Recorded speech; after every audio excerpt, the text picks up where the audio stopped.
Hey, it's Chris O'Brien. Welcome to the segment. We're here with the mighty Peter Macfarlane, the St. Mary's guru himself. I've watched many a game. He's got a physique, much like myself, of course.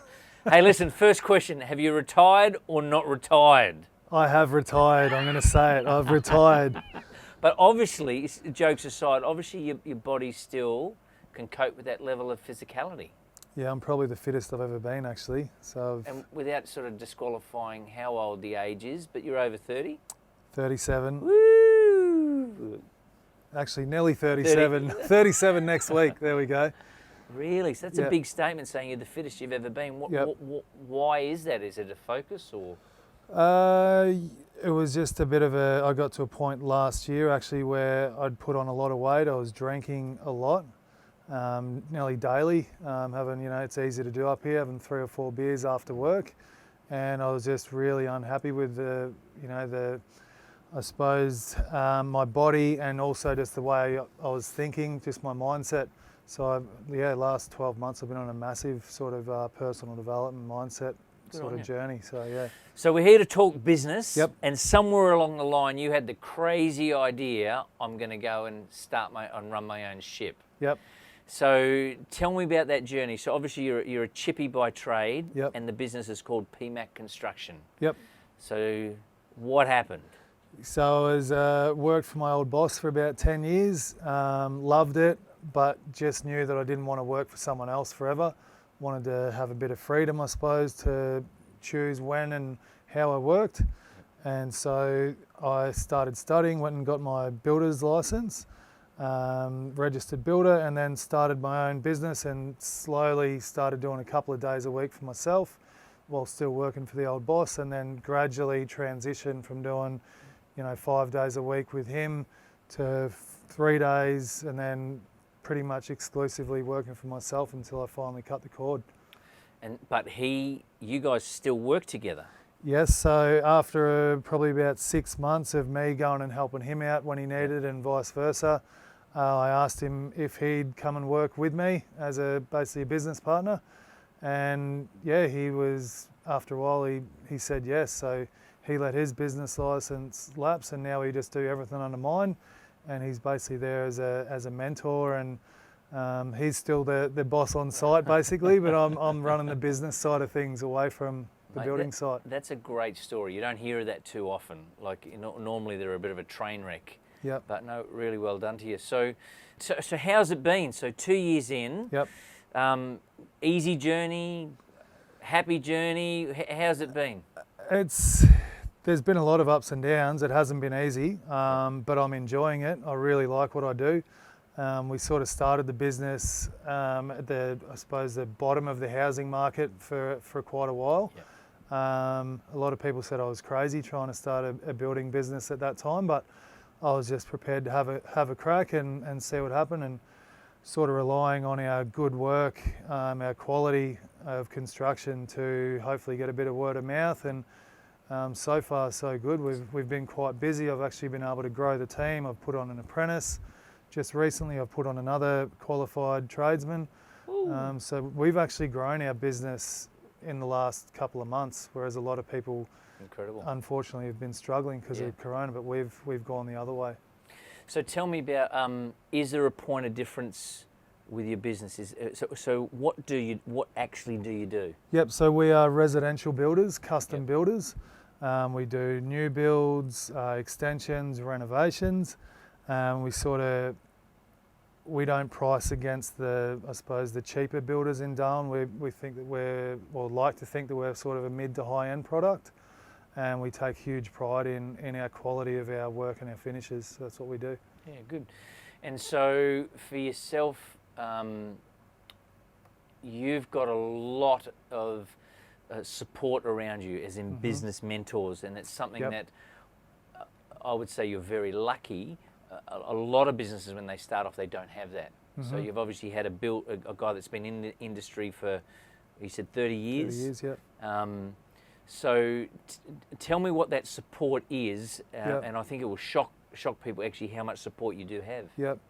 Yeah, I think first, luck is a funny word. Like, I've actually purposely gone out and created that group around me. So I don't know if it's lucky. I think it's something that I've actually looked at, and I want to get my business to a certain level as fast as I possibly can, but in a safe and, I suppose, a responsible manner.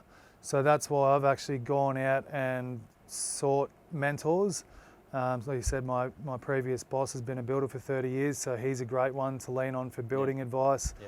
My uncle's an accountant and had a big financial advisory firm, so I go to him for finance help, advice. I pay to be mentored by a couple of really successful businessmen from America, Andy Frisella and Ed Milet. They just teach us all about business, marketing, leadership, sales, all that sort of stuff. I paid for 12 months to be part of just a builders only coaching group. Again, teaching me all things business, but purely related to building. And I've just, in the last 6 months, I've joined Kerwin Ray's, it's called the K2 Elite Coaching. It's a business mentoring program as well. And that's sort of intensive business coaching, again, covering the whole range of business from leadership, which is super important, marketing, sales, Facebook advertising, just all that sort of stuff that I've got no idea about. I'm just trying to lean on other people, and I'm happy to pay for it if they can help me get to where I want to go faster. Happy to pay for fantastic. it. Yep. So tell me this, how the journey of running your own ship, one of the biggest challenges is, on a practical level, is a thing called invoicing. And it's a guy like yourself that I can imagine puts his whole life into making that job being as outstanding as possibly. And when conflict happened, or you have to invoice for your time, has that been difficult? Very. early days, it was super uncomfortable asking people for money. Even though I'd provided a service and provided value, it was really hard asking someone for money. I don't know why. I just said I haven't been brought up in a business background, don't come from a family abundant of money.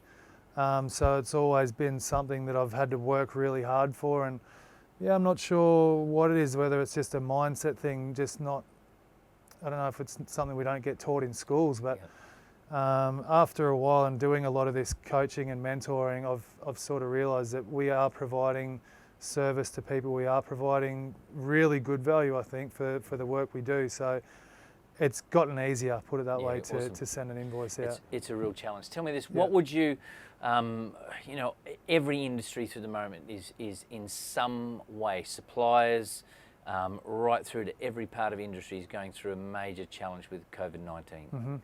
What would you say or do you have any advice for any other businesses out there that might be really doing it tough? Now, the challenge for us is that where we are is extremely remote. Have you got any advice for other businesses at the moment in this climate? Because I think what's really important, as you said, you were already in your industry was in the worst it's been in 30 years, and you still made a decision to have a crack. So have you got any advice?